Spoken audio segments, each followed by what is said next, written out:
Whether you're the type that can't imagine a trip to the grocery store or gas station without grabbing an energy drink, or if you rely on them only for an occasional emergence pick-me-up, then you're familiar with the distinct taste of Red Bull. It's gone from being the drink of choice for truck drivers in Thailand to a global phenomenon, and in this video, you will be surprised at some of the things about the drink and its creators that you've never heard of. Red Bull is pretty much everywhere today, which makes it easy to forget that it definitely hasn't been around forever, and its invention is actually an unlikely story. The original Red Bull is called Krating Deng, and it was created by an entrepreneur in Thailand. Chaleo Uvidya created the energy imbuing blend in 1976, and it took the top spot among the country's energy drinks within 2 years. As the saying goes, timing is everything, and Chaleo's creation came when there was a surge in people who were trying to stay awake and productive. The economy was facing nationwide industrialization, and its citizens needed something to help them make the transition from a rural lifestyle to urban jobs, especially blue-collar ones. Truck drivers were among the first targeted by the brand, and its popularity skyrocketed. With its uplifting mix of the holy trinity of taurine, caffeine, and sugar, not to mention the street cred afforded by its long-standing association with Thai kickboxers, it soon took on an even wider appeal, with everyone from students to teachers, office workers to farmers going crazy for the medicinal little tonic. Part of his success hinged on the idea that he wasn't just selling a product, he was building a brand. He also knew exactly where his clients were coming from too, as he'd been there. Chaleo was born in 1923 to a family of Chinese immigrants who had moved to Thailand, and he counted things like duck farming among his early occupations. He founded his own company, TC Pharma, in 1956, and it took almost another 2 decades before he started an energy drink revolution. But Krating Deng wasn't an overnight, global success by any means, and it wasn't until 1987 that a completely unrelated business encounter turned it into Red Bull and introduced it to the world. Chaleo's company was working with importing products from a German toothpaste company called Blendax. When Blendax's marketing director sampled his licensee's energy drink, there was no looking back, especially after that marketing director, Austrian businessman Dietrich Mateschitz, struck upon the idea of forming a corporation specifically to bring the drink to the rest of the world. You see, the Austrian entrepreneur Dietrich Mateschitz was suffering from a particularly bad case of jet lag during a business trip to Thailand. A few sips of the caffeinated brew, and bingo, and the jet lag was gone. Keen to take his new discovery to the national stage, he modified a few of its ingredients, teamed up with its maker, Chaleo Uvidya, slapped a shiny new label on its bottle, and marketed it to the world as Red Bull. And the world liked it.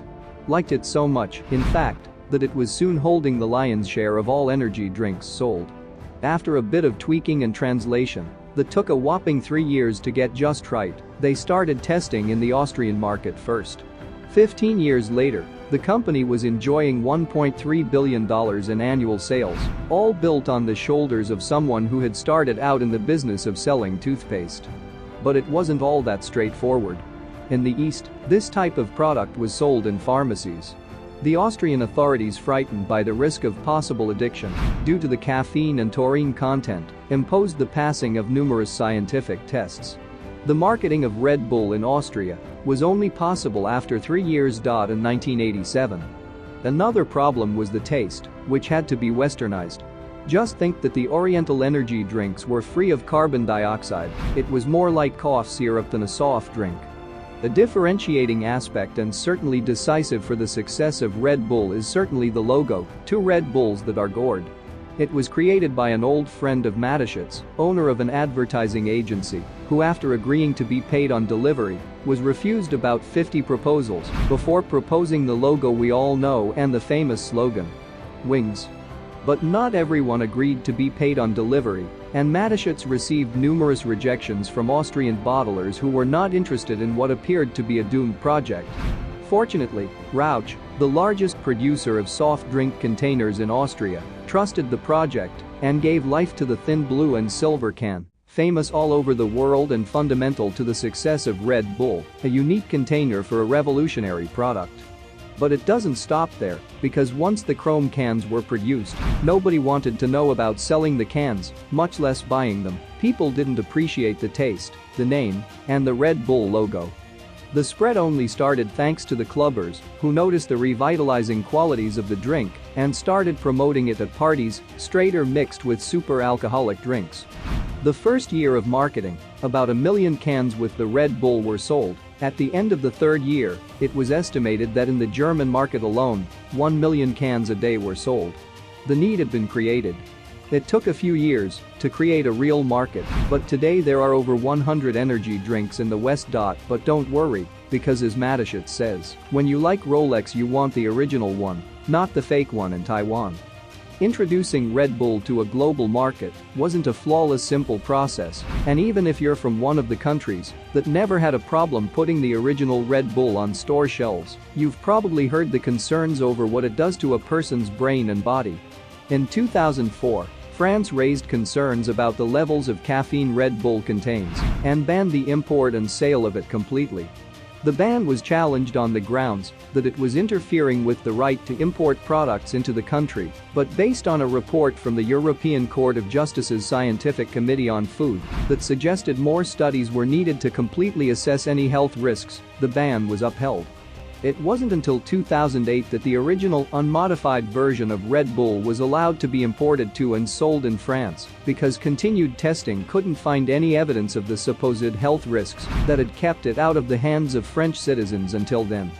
France isn't the only one either, and in 2014 Lithuania voted a new law into effect that took away a huge part of Red Bull's target audience, minors.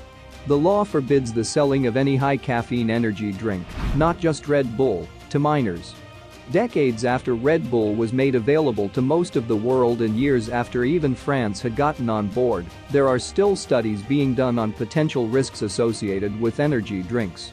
While other companies have also had their products targeted, it's Red Bull's influence that has some medical professionals concerned. In 2014, Dr. Peter Miller of Australia's Deakin University published a piece in the BMJ that questioned just how honest some of these studies are. Specifically, he was concerned about investigations into what happens when you start combining energy drinks and alcohol and whether it intensifies the effects of the alcohol. The problem, he claims, is that there are a number of studies that say Red Bull is completely safe. But if you read the fine print, you'll find they're often financed by Red Bull themselves, in what seems to be a complete conflict of interest. Red Bull did provide a response, saying simply that no, there was no apparent increase in risks from mixing its product with alcohol. What they didn't respond to, though, were questions about providing placebos or approving studies. Other researchers have warned that studies are, in fact, rather incomplete by necessity. It's a case where laboratory conditions can't mimic real-life situations, since ethics laws place limits on just how much volunteers can be asked to drink. Those rules don't apply in real life, and that raises more concerns about just how accurate studies are. Everyone who's ever had a Red Bull knows exactly what it tastes like. It's an incredibly distinctive flavor, but you probably can't name it. No one has been able to really settle on just what the flavor is, although ideas range from things like liquid sweet tarts to cough syrup with added sugar. New flavors are a little more identifiable, with the release of cranberry, blueberry, kiwi, and even pink grapefruit flavors, depending on what country you're in. In 2015, Saravut Uvidya, CEO of Red Bull manufacturers TC Pharma, admitted that in order to move forward, they were going to have to keep up with the times, reevaluating their flavors and other choices. When China Daily reported on the changes on the horizon, they quoted Saravut as saying, "We introduced everything, the production system, the flavors, the concept of our product, even the formula, using local teams. It has been 20 years now, and the market has changed a lot in that time. We need to make some adjustments for the future." While that has meant introducing these new flavors, one thing that remains unchanged is the unique taste of the original Red Bull. There's a good reason for its consistency, too.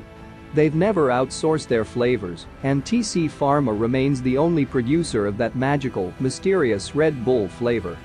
The logo of Red Bull, on the other hand, is an iconic logo, and you might assume they're simply two Red Bulls squaring off for a fight. They're actually animals called gore, but you might also know them as Indian bison.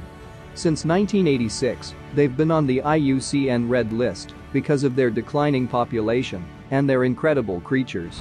Native to South and Southeast Asia, the gaur is the tallest of the world's wild cattle, and they all have the horns you see on the Red Bull logo, regardless of whether they're male or female. They're also among the largest still living land animals, and in areas where they commonly come into conflict with people, they've actually adapted to nocturnal schedules in an attempt to avoid intruders. Ironically, even though the gaur on the Red Bull logo is shown charging each other, they're almost never seen fighting. Herd hierarchy and breeding rights are governed by size, and they rarely have to fight off predators, either. Instead, they rely on intimidation and numbers to dissuade predators, usually tigers, leopards, or crocodiles, from hunting the young or the elderly. In the 1990s, Red Bull's popularity grew dramatically to become a status symbol. Red Bull is not a drink, it's a lifestyle, coach Red Bull likes to repeat today. And this is also thanks to non-traditional marketing strategies. The flagship of the marketing activity focused on sports is the Formula One team, winner of 4 consecutive world championships, but there are also several football teams and other sports sponsored by Red Bull. Red Bull also has a world-class leadership in extreme sports. Who else could sponsor an enterprise like that of Felix Baumgartner, capable of launching from 36,600 meters to break the sound barrier? Only Red Bull, the same company that from a can sold in a pharmacy in the East, has built a need, a market, and an empire. Fast forward to today, and its appeal hasn't diminished one iota with age. Each year, we guzzle down 7.5 billion cans of the stuff. It might not actually give you wings, but it certainly gives you energy.